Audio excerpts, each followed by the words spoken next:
যে এমন একটা বাংলাদেশ, যে বাংলাদেশে আর কখনোই স্বৈরতন্ত্র ফ্যাসিবাদ ফিরে আসতে পারবে না। অন্তর্বর্তীকালীন সরকার যদি নিরপেক্ষ না থাকে, তাহলে একটা নিরপেক্ষ সরকার দরকার হবে নির্বাচনের সময়।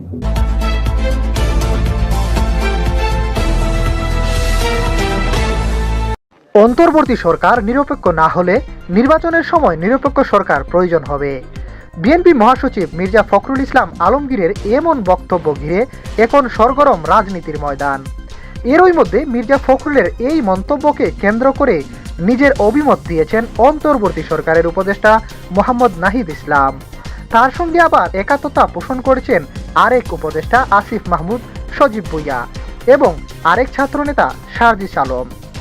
আজ বৃহস্পতিবার 23 জানুয়ারি বিকেলে সামাজিক যোগাযোগ মাধ্যম ফেসবুকে নির্বাচন নিয়ে মির্জা ফখরুলের বক্তব্যের জবাব দেন ডাক, টেলিযোগাযোগ ও তথ্য প্রযুক্তি এবং তথ্য ও সম্প্রচার মন্ত্রণালয়ের উপদেষ্টা মোহাম্মদ নাহিদ ইসলাম।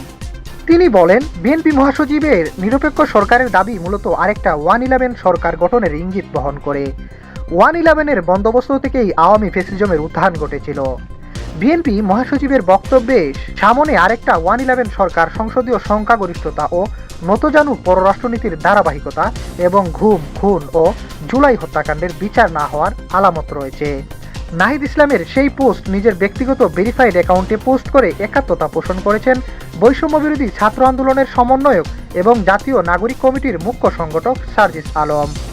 এদিকে নাহিদ ইসলামের পোস্ট শেয়ার করেছেন যুব ও ক্রীড়া উপদেষ্টা আসিফ মাহমুদ।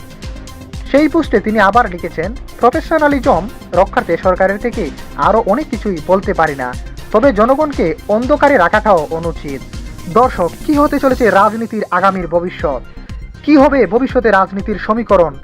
এইরকম একটা গুরুত্বপূর্ণ বিষয় নিয়ে দেশে সারাক্ষণ আলাপ আলোচনা চলছে এবং জনমনে নানা প্রশ্ন।